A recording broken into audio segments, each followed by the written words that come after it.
Wawancara Pak. Ya, siap. Terkait kegiatan kita Pak pada pagi Hari ini adalah kegiatan Kesbangpol masuk sekolah, yang mana penggagasnya beliau nih, dulu Kesbangpol, sekarang di Dispora, karena beliau basicnya dari pendidikan juga. Ya mudah-mudahan apa yang kita harapkan bersama tadi terkait dengan pemahaman kesatuan dan kesatuan, wawasan kebangsaan, radikalisme dengan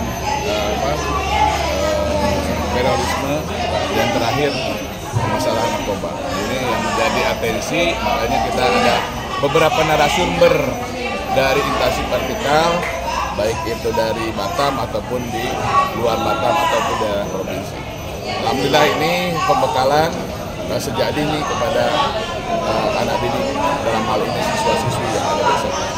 Pak, bagaimana pemerintah provinsi melihat tantangan ideologi dan radikalisme di kalangan pelajar saat ini? Ini kita kedepankan sesuai dengan cita-cita, yaitu persatuan kesatuan kita sendiri. Toleransi umat beragama, jangan sampai anak pecah belah, tapi kita utamakan keberagaman untuk menjadi kebersamaan di dalam antara umat beragama. Program ini sendiri Pak, ada berapa sekolah nanti Pak yang disasar?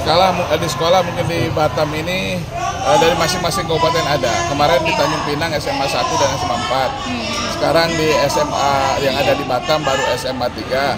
Nanti lanjut juga, mungkin ada 5 atau 6, kita SMK juga ada juga.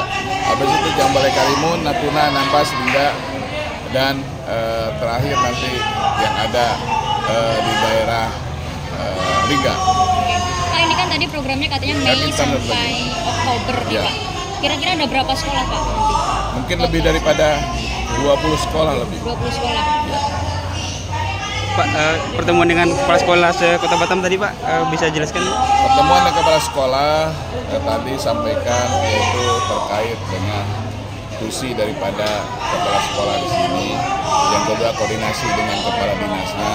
Yang ketiga mencegah jangan sampai nanti ada oknum-oknum datang ke sekolah mengatasnamakan ya oknum tersebut untuk memeras terkait dengan kegiatan-kegiatan yang ada di sekolah ini. Ya, mudah-mudahan nanti kita akan kerjasama dengan APH, pendampingan permasalahan-permasalahan, karena nanti tidak ada lagi mau ada jadi kepala sekolah kalau terus ada oknum-oknum yang mengganggu kegiatan-kegiatan operasional sekolah itu.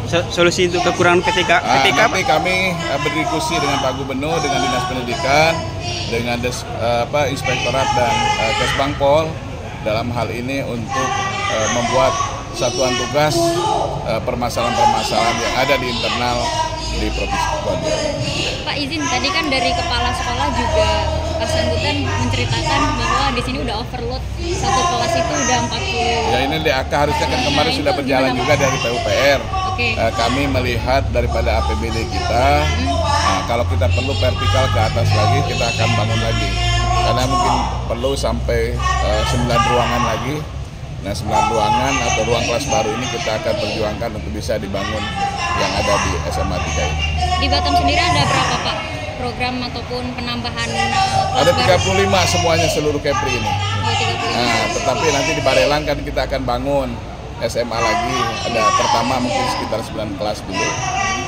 Terus di Anambas dan Tanjung Balai Karimun yang dibangun tahun ini. Sekolah rakyat di mana Pak? Sekolah rakyat sudah berjalan dari masing-masing kabupaten kota. Ada di Batam, ada di Karimun, ada di Bintan dan Tanjung Pinang. Di Batam di mana Pak? Nanti itu sesuai dengan Kepala Dinas Pendidikan Kota Batam mengikuti dari kabupaten kota. Satu lagi Pak, soal ini lemahnya daya ekonomi Pak di kabupaten kota terutama juga Pak. Natuna seperti itu, kegiatan ekspor impor. Pertumbuhan ekonomi di Provinsi Kepulauan Riau sampai saat ini memang masih relevan, masih bagus dengan pertumbuhan 5,17, tapi yang terpaku atau terpusat di Batam dengan Bintan. Nah ini para pencari pekerja kalau memang habis lebaran kemarin menambah lagi pengangguran, tetapi kita akan ada job fair 1.300 orang yang ada di Tunas, dan mudah-mudahan semakin kesini dari 7 kabupaten kota menambah investasi. Karena dari APBN, APBD yang diberikan kepada pemerintah provinsi dan kabupaten kota belum bisa mencukupi, makanya perlunya investasi yang bisa membawa stimulus ekonomi di provinsi Kepulauan Riau ini. Khusus di Natuna itu Pak, itu nggak bisa ekspor ikan itu Pak, Napoleon. So, Itu apa ada sedang kita permasalahan laporan? usahakan kerjasama, kenapa nggak bisa kita kirim ke Taiwan, Hong Kong, ataupun ke Cina.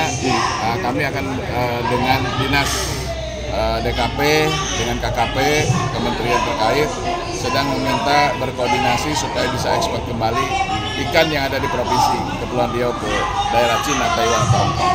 Baik, terima kasih. Nggak ada lagi. Terima kasih Pak. Terima kasih, Pak.